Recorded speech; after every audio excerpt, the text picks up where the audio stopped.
It's 40,000 years ago. You're standing on a cold plain somewhere in the world, and the sun has just gone down. There's no electricity, no streetlights, no glow from a city over the hills.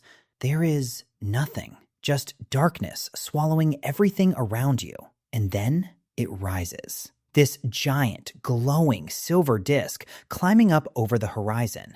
It's pale.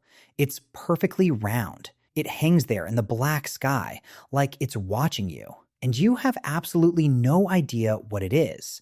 You can't explain it. You can't touch it. You can't reach it. But it's there every single night, changing shape, disappearing, coming back, following you when you walk. Now, stop and really think about that, because you know what the moon is. You've seen the photos. You know it's a rock. But that ancient human, they knew nothing. And that means the very first thoughts humans ever had about the moon might be some of the strangest, most beautiful, and honestly most human ideas we've ever come up with. And look, before we go deeper into this, do me one tiny favor. If you're the kind of person who lies awake wondering what people thousands of years ago were actually thinking, hit that like button. Seriously, it takes 1 second and it tells me you want more weird, mind-bending stories like this one. And subscribe while you're at it, because we go down these rabbit holes all the time. Okay, back to the moon. So here's the thing nobody really talks about. Before humans wrote anything down, before religion, before science, before language was even that developed, the moon was already there. It was one of the very first mysteries our brains ever tried to solve. Picture it. You're a hunter-gatherer. Your whole life is about patterns. When do the animals migrate? When do the berries come? When does it get cold? You survive by noticing things. And the biggest, most obvious, most impossible to ignore pattern in your entire world was that thing in the sky. It got bigger, then smaller, then it vanished, then it came back, over and over, like clockwork. And here's what's wild. They noticed. We know they noticed because we found the proof. There are bones, ancient bones, tens of thousands of years old, covered in little scratched marks. And when scientists counted those marks, they lined up almost perfectly with the phases of the moon. Read that again.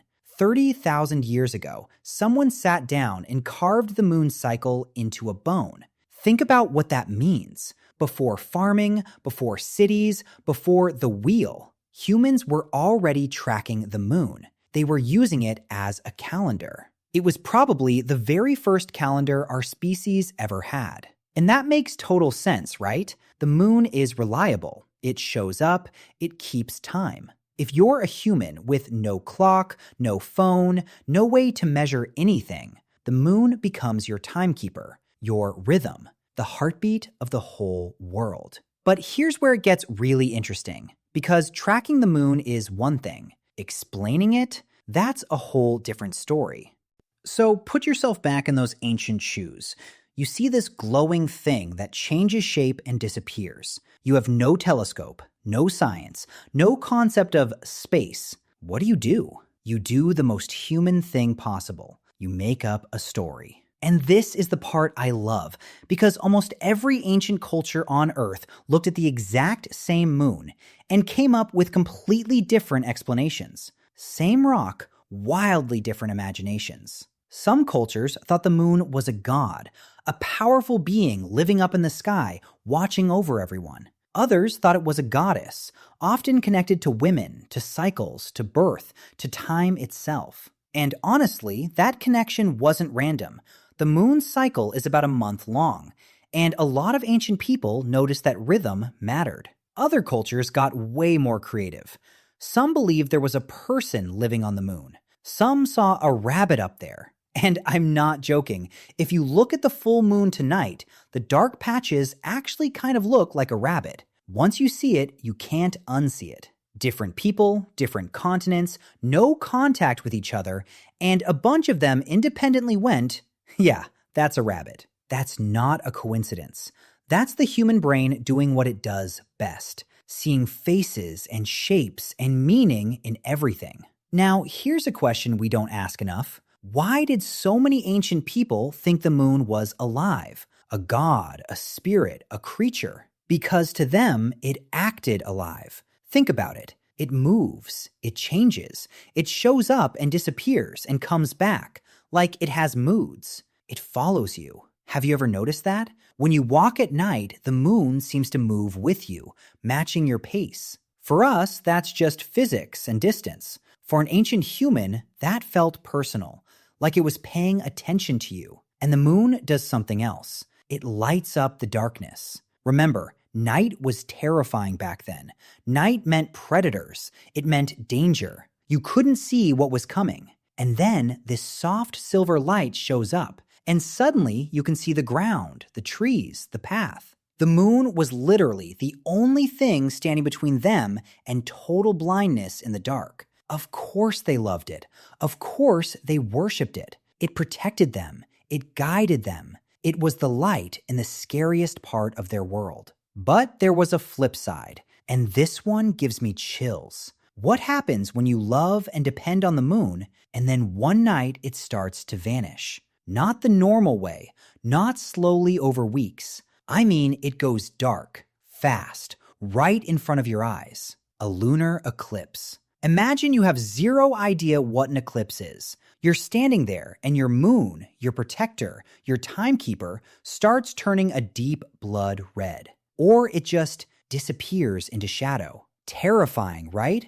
Ancient people all over the world completely freaked out about eclipses. Some believed a giant creature was eating the moon. A demon, a dragon, a jaguar, depending on where you lived. People would bang drums, shout, make noise, anything to scare the monster away and save the moon.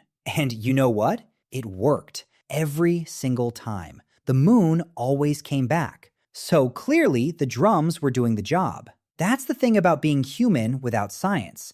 When you don't know why something happens, you find a way to feel in control, even if that way is yelling at the sky. Honestly, kind of relatable.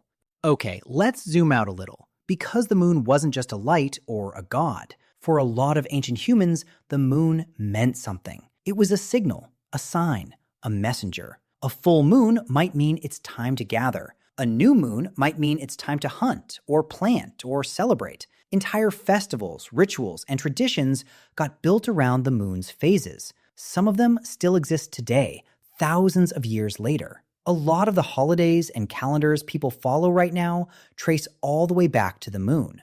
Think about how deep that goes. The way you organize your month, the way we split time into these chunks. A huge part of that started with ancient humans staring up and counting the phases of the moon. That silver rock literally shaped how our whole species thinks about time. We built our lives around it before we understood a single thing about it. But out of all the thoughts ancient humans had about the moon, there's one I think about the most, and it's the simplest one. What did they think it actually was? Because here's the mind bender. They didn't know it was a rock. They didn't know it was a world. They didn't know you could stand on it. To them, the moon might have been a hole in the sky, a window to another place, the eye of a god, a land where the dead go, a light hanging just out of reach. And there was no way to check, no way to ever find out. For basically all of human history,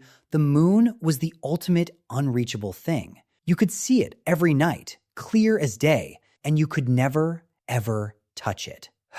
That must have driven people a little crazy, in the best possible way. It was the mystery that never went away. And I think that's exactly why the moon shows up everywhere, in every ancient myth, every religion, every piece of early art. Because it was the one question that stayed unanswered for tens of thousands of years. It was always there, glowing, silent, refusing to explain itself. Now here's the part that gets me right in the chest. For 40,000 years, humans looked up at the moon and wondered. They tracked it. They worshipped it. They feared it. They told stories about it, generation after generation after generation, all asking the same question. What is that thing? And then, in 1969, after all that time, one of us finally walked on it. Think about that timeline for a second. Tens of thousands of years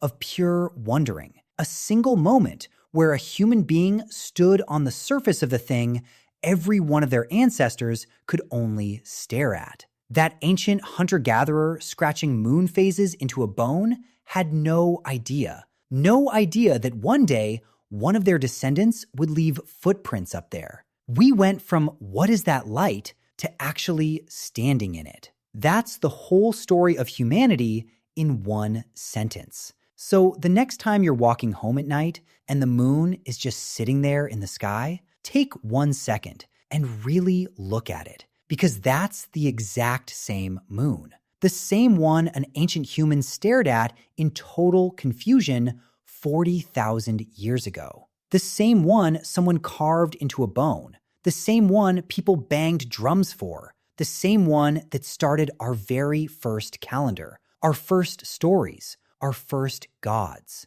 It never changed. We did. And that little spark of wonder you feel when you look up at it, that tiny whoa in the back of your mind, that's ancient. That feeling is 40,000 years old. It's been passed down through every human who ever lived, all the way to you, standing there tonight, looking up at the same silver light. Some questions never really go away. And maybe that's the most beautiful thing about being human.